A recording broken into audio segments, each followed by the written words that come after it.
जाले थाना क्षेत्र के दोगरा गांव में नाबालिग तरन्नुम परवीन की संदिग्ध मौत ने पूरे इलाके को झकझोर कर रख दिया है। 21 जून को घर से बकरी के पत्ते लाने निकली मासूम तरन्नुम का शव अगली सुबह गांव के पोखर में संदिग्ध हालत में बरामद हुआ। परिजनों ने गांव के हरिओम महतो, अमर महतो समेत कुछ अन्य लोगों पर दुष्कर्म के बाद गला घोटकर हत्या करने और शव पोखर में फेंकने का गंभीर आरोप लगाया है। परिजनों की माने तो शुरुआत में प्रशासन ने इसे केवल डूबने की घटना बताई, फिर आत्महत्या करार देने की कोशिश की और एफआईआर दर्ज करने की का भी कतराते रहे। इस रवैये से आहत परिजनों ने जन अधिकारी पार्टी के संरक्षक सांसद पप्पू यादव ने मुलाकात की और उन्हें न्याय का भरोसा दिलाया। उन्होंने पीड़ित परिवार को तत्कालिक सहायता स्वरूप 20,000 की आर्थिक मदद भी प्रदान की। प्रेस वार्ता के दौरान पप्पू यादव ने प्रशासन की कार्यशैली पर सवाल खड़े करते हुए कहा है कि एक तरफ बेटी के परिजन रो रो कर न्याय की गुहार लगा रहे हैं, दूसरी तरफ पुलिस की अनदेखी और लापरवाही बेहद चिंताजनक है। क्या गरीबों की बेटियों की इज्जत और जान की कोई कीमत नहीं? अगर सिस्टम में इंसाफ नहीं मिलेगा तो हम सड़क से संसद तक संघर्ष करेंगे। पप्पू यादव ने इस मामले की न्यायिक जांच की मांग करते हुए कहा कि दोषियों की तत्काल गिरफ्तारी हो और पीड़िता को न्याय दिलवाया जाए। उन्होंने चेतावनी दी कि अगर समाज अब भी चुप रहा तो अगली बार किसी और की बेटी भी हो सकती है। पूरा का पूरा शासन प्रशासन हिटलर के तरह, पूरा बिहार में गाली गलौज और नफरत के अलावा दूसरी कोई राजनीति नहीं हो रही। अभी हम इस बच्ची के न्याय की बात करेंगे। हमारे बच्चों को कुछ भी नहीं होगा। हम पूरी तरीके से, अभी मैंने सुप्रीम प्रिंसिपल से बातचीत की है और जरूरत पड़ेगी तो इस परिजन को लेकर के कोर्ट जाएंगे कि मेरी मेडिकल पुनः मेडिकल टीम से कराएंगे। लेकिन मेरा सवाल है कि बच्ची पोखर की तरफ क्यों गई? बच्ची सुबह 5 बजे तक कहाँ थी? बच्ची को ढूंढने के बाद बच्ची शाम के बाद नहीं मिली, तो नहीं मिली तो बच्ची कहाँ थी? कितने देर के बाद बच्ची कैसे डूब गई? तो ये पूरा जांच का विषय है और बिना साइंटिफिक तरीके से यह घटना को आप डूबने का प्रक्रिया और मामला नहीं बता सकते। ये बिल्कुल गलत है। ऐसा नहीं लगता कि प्रशासन ने बहुत ज्यादा ही जल्दबाजी कर दिया? हाँ, बिल्कुल बिल्कुल प्रशासन ने जल्दबाजी की है और मेरा मानना है इसमें कहीं न कहीं पॉलिटिकल बू आता है और किसी न किसी बड़े नेताओं की भूमिका इसमें सन्निहित है। 3 बिंदु 4 बिंदु है। पहला बिंदु है कि कुछ दिन पूर्व इनके पिताजी से छेड़खानी के नाम पर उस दोनों लड़का से कुछ कहा सुनी हुई थी, उनके पिताजी के अनुसार। जी सर। दूसरा,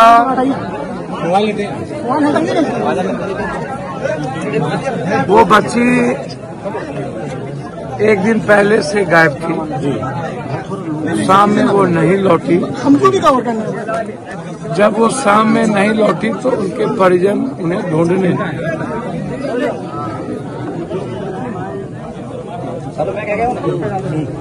जब वो ढूंढने निकले तो बच्ची का पता नहीं चला। सुबह 5 बजे बच्ची को देखा गया पोखर में, ढूंढते ढूंढते। एएसपी के प्रेस कॉन्फ्रेंस के अनुसार उनका कहना है कि पानी में डूबने के कारण उनकी मौत जी। परिजन का कहना है कि उनके गले पर दाग है, जो फोटो है जी। दूसरा, बच्ची गायब हुई, शाम तक नहीं पता चला जी। तो बच्ची डूबी कब जी? यदि शाम में डूब गया होता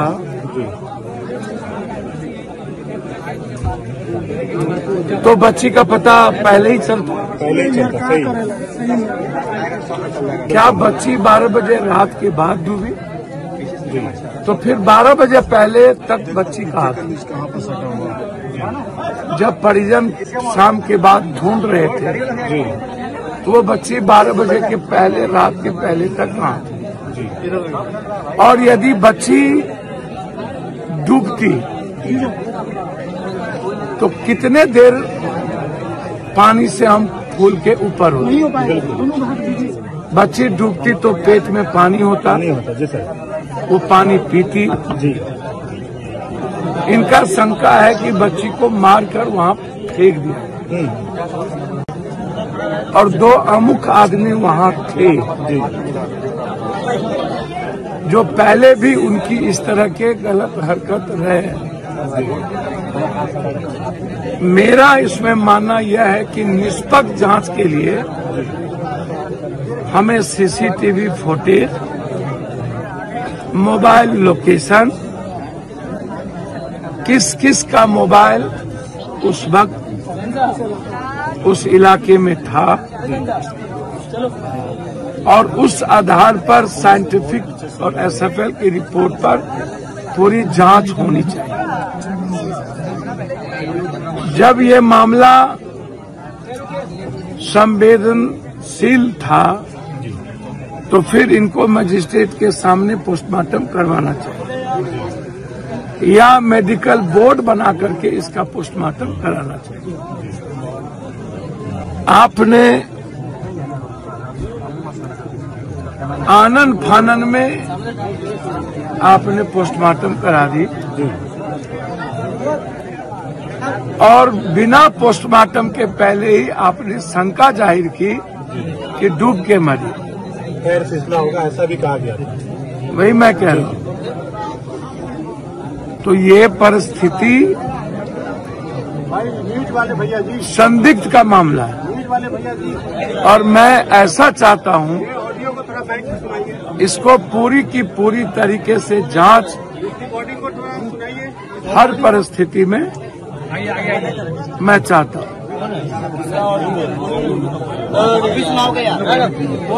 अब